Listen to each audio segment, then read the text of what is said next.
ආයුබෝවන් සුබ දවසක්. වෙන්කාරා වාස්තු. වෙන්කාරා වාස්තු කියන්නේ මොකක්ද?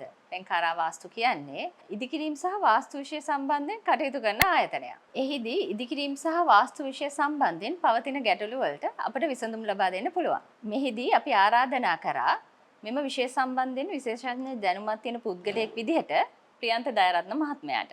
සිවිල් ඉංජිනේරුවරයෙක් වන මෙතුමා වාස්තු විෂය සම්බන්ධයෙන් වසර 25කටත් වඩා පළපුරුද්දක් තිබෙන පුද්ගලයෙක්. ඉතින් මම ගෞරවයෙන් ආරාධනා කරනවා ප්‍රියන්ත දයරත්න මහත්මයාට අපත් සමග ගෞරවයෙන් සම්බන්ධ වන ලෙස.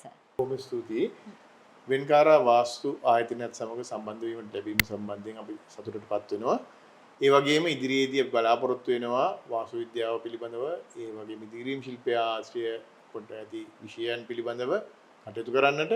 ඒදී වාස්තු විෂය සම්බන්ධයෙන් අප සම්ප්‍රදායික වාස්තු ශාස්ත්‍රය පිළිබඳවත් නූතන වාස්තු විද්‍යාව පිළිබඳවත් කතා කරමින් ඔබ හැම දෙනාගේ ගැටලු සම්බන්ධයෙන් විසඳුම් සපයා දෙන්න බලාපොරොත්තු වෙනවා. ඒ වගේම එහිදී සම්ප්‍රදායිකව විෂයන්හි දකින්න හම්බ වෙන විසඳුම් වෙනුවට ඊටාම සරල ඒ වගේම පිරිවැය අඩු විසඳුමක් හැටියට තිබෙන ලෝකයේ පිළිගන්න විෂයක් හැටියට තිබෙන පිරමීඩ වාස්තු ශිල්පය සම්බන්ධයෙන් කරුණු ඉදිරිපත් කරන්නට අප බලාපොරොත්තු වෙනවා.